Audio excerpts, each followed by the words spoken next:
برادران اسلام، میں نے آپ کے سامنے قرآن کریم فرقان حمید کی چند آیات مبارکہ تلاوت کی ہیں اور ایک حدیث مبارکہ کی تلاوت ہوئی ہے۔ اللہ تبارک و تعالیٰ کی ذات سے دعا ہے کہ رب العالمین کی ذات مجھے ان آیات مبارکہ کا صحیح معنی مفہوم بیان کرنے کی اور اس کے بعد اللہ تبارک و تعالیٰ کی ذات ہم سب کو ان باتوں پر عمل کی بھی توفیق عطا فرمائے۔ آج کا ہمارے جمعۃ المبارک کا جو عنوان ہے وہ 25 دسمبر کرسمس ڈے کی حقیقت۔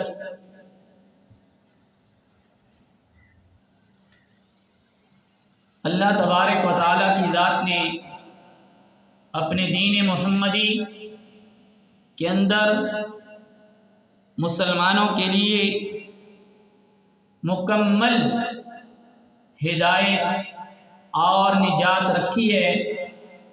اگر کوئی آدمی اس دین سے ہٹ کر کے یہ سمجھ لے کہ میں کسی اور کو مانوں اور میں اس دنیا میں اس وقت کامیاب ہو کر چلا جاؤں گا، تو یہ اس کا خواب اور خیال اور اس کا وہم و گمان ہے۔ موجودہ دور کے اندر اگر پہلے انبیاء علیہ السلام میں سے بھی کوئی اگر اس دنیا میں ابھی تشریف لے آئے، ان کو بھی یہی حکم ہوگا کہ آپ نے بھی حضور اکرم صلی اللہ علیہ وآلہ وسلم کے لائے ہوئے مبارک دین کو اس پر ایمان لانا ہے اور اسی پر چلنا ہے۔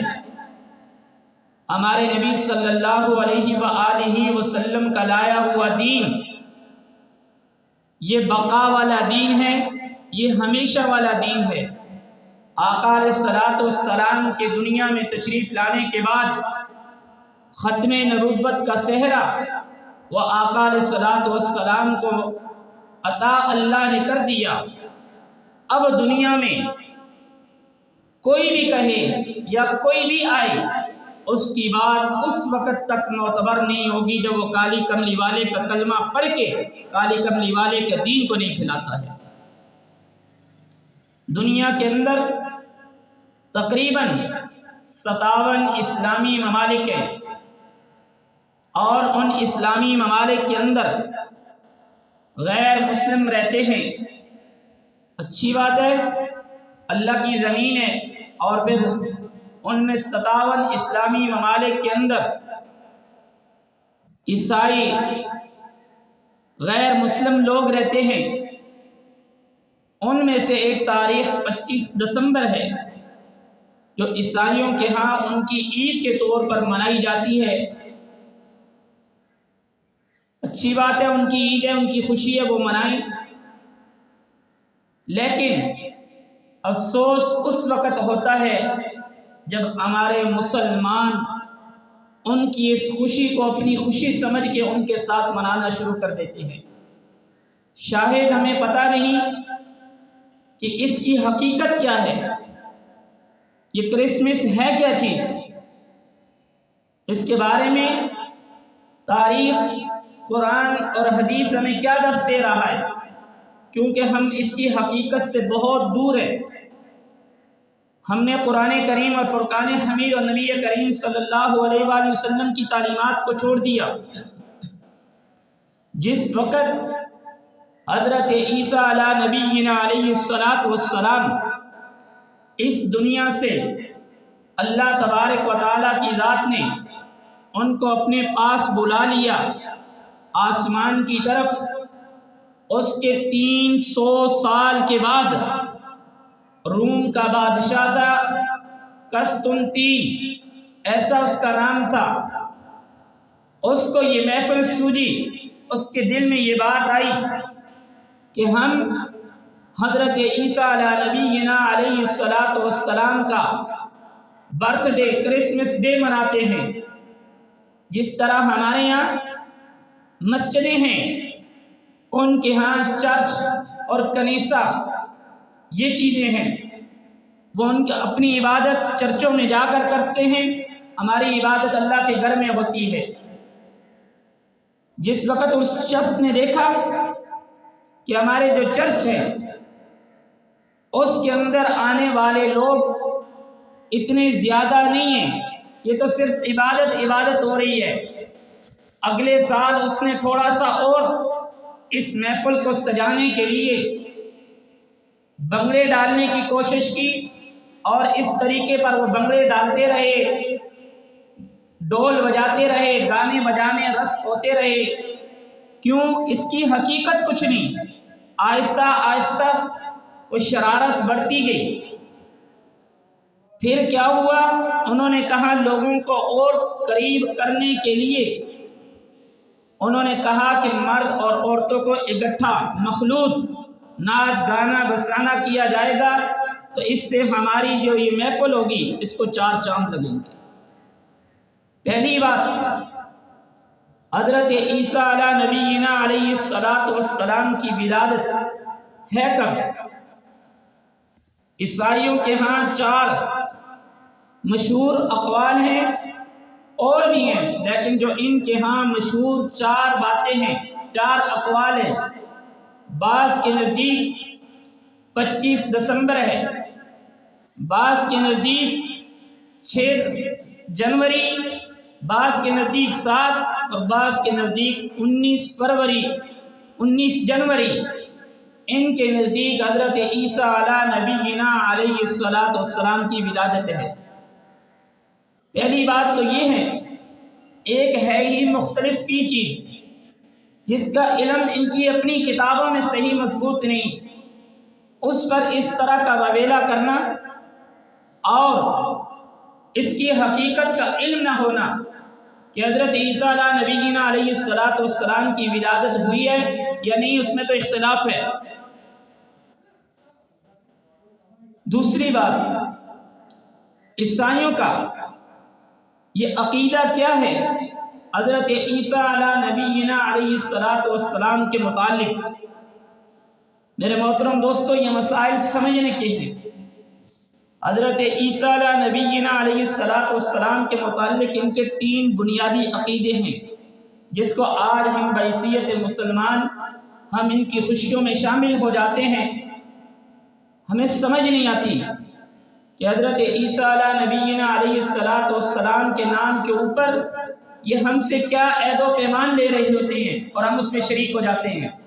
ان کے نزدیک 3 قول ہے۔ پہلا قول کہ حضرت عیسیٰ علیہ نبینا علیہ السلام خود اللہ کے بیٹے ہیں، پہلی بات۔ دوسرا کہ حضرت عیسیٰ علیہ نبینا علیہ السلام خود خدا ہیں، یہ باقاعدہ کتابوں میں اور قرآن مجید میں بھی اس کی تصریح ہے۔ اور تیسرا، 3 خدا ہیں، ان تینوں میں سے حضرت عیسیٰ علیہ نبینا علیہ السلام تیسرے ہیں۔ یہ عیسائیوں کا عقیدہ ہے، جبکہ مسلمانوں پر اس حوالے سے کیا عقیدہ ہونا چاہیے؟ مسلمانوں کا یہ عقیدہ ہے کہ حضرت عیسیٰ علیہ نبینا علیہ السلام اللہ تبارک و تعالیٰ کی ذات کے بندے اور اللہ کے نبی ہیں، وہ اللہ کی اولاد نہیں ہیں۔ اللہ تبارک و تعالیٰ کی ذات کا فرمان عالی شان سورۃ اخلاص میں جو ہم 5 وقت کی نماز میں پڑھتے ہیں وہ واضح ہے، لم یلد ولم یولد ولم یکن لہ کفوا احد۔ نہ اللہ کسی کی اولاد ہے، نہ اللہ کی کوئی اولاد ہے، نہ ہی اللہ کے کوئی برابر میں ہے۔ یہ مسلمانوں کا عقیدہ ہے کہ اللہ تبارک و تعالیٰ کی ذات ان چیزوں سے، اولاد سے، ان چیزوں سے بالکل پاک ماوراء ذات ہے۔ اور دوسرا، ہمارا یہ عقیدہ ہے کہ حضرت عیسیٰ علیہ نبینا علیہ السلام کو اللہ تبارک و تعالیٰ کی ذات نے زندہ بحیثیت نبی کے اپنے پاس آسمانوں پہ بلا لیا، قرب قیامت میں دوبارہ حضرت عیسیٰ علیہ نبینا علیہ الصلاۃ والسلام دنیا میں تشریف لائیں گے اور دجال کا قلعہ کما کریں گے، پھر اس کے بعد ان کو موت آئے گی اور نبی کریم صلی اللہ علیہ وآلہ وسلم کے پڑوس میں ان کو تدفین ہوگی۔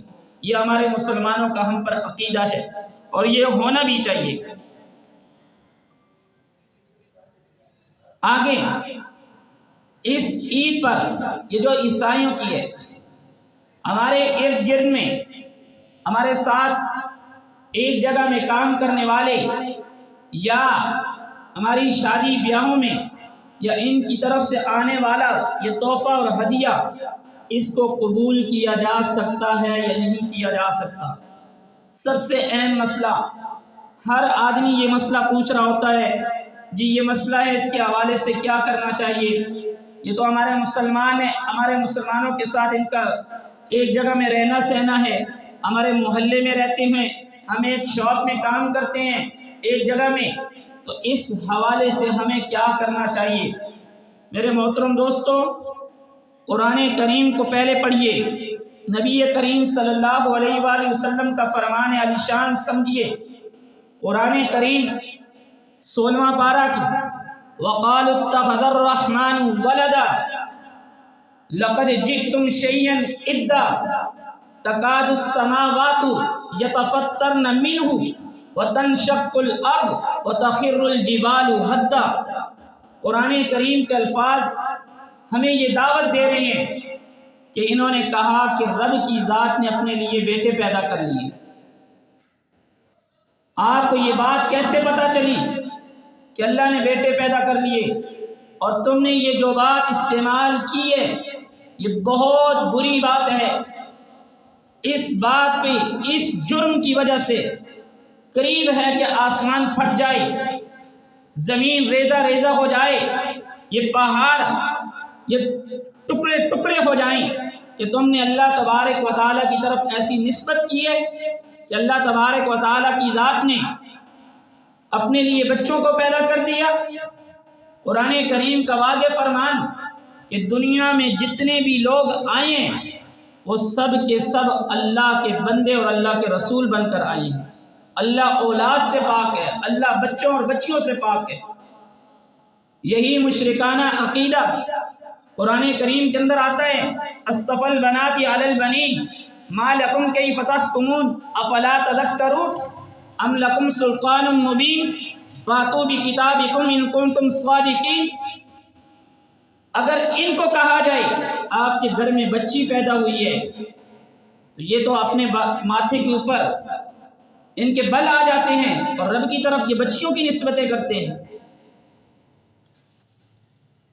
اللہ تبارک و تعالیٰ کی ذات نے فرمایا کہ میں اس چیز سے بالکل پاک ہوں، ماں برا ہوں، میری اولاد نہیں ہے۔ یہ مسلمانوں کا عقیدہ ہونا چاہیے۔ جس طریقے پر مسلمانوں کا یہ عقیدہ ہے کہ اللہ تبارک و تعالیٰ کی ذات اپنی ذات اور صفات میں تن تنہا ہے، اسی طریقے پر یہ مسلمانوں کا عقیدہ ہے کہ اللہ تبارک و تعالیٰ کی ذات نہ کسی کی اولاد ہے نہ اللہ کی کوئی اولاد ہے۔ اس کے بعد جناب رسالت مآب صلی اللہ علیہ وآلہ وسلم کا فرمان عالی شان سنیں۔ آقا علیہ الصلوۃ والسلام فرماتے ہیں کہ اللہ تبارک و تعالیٰ کی ذات فرماتے ہیں کہ بنی آدم نے مجھے گالی دی، بنی آدم کی اولاد نے مجھے گالی دی۔ مشکات شریف کی روایت ہے، حالانکہ اس کا گالی دینا میرے لیے جائز نہیں تھا، وہ یہ کہتا ہے کہ اللہ کی اولاد ہے۔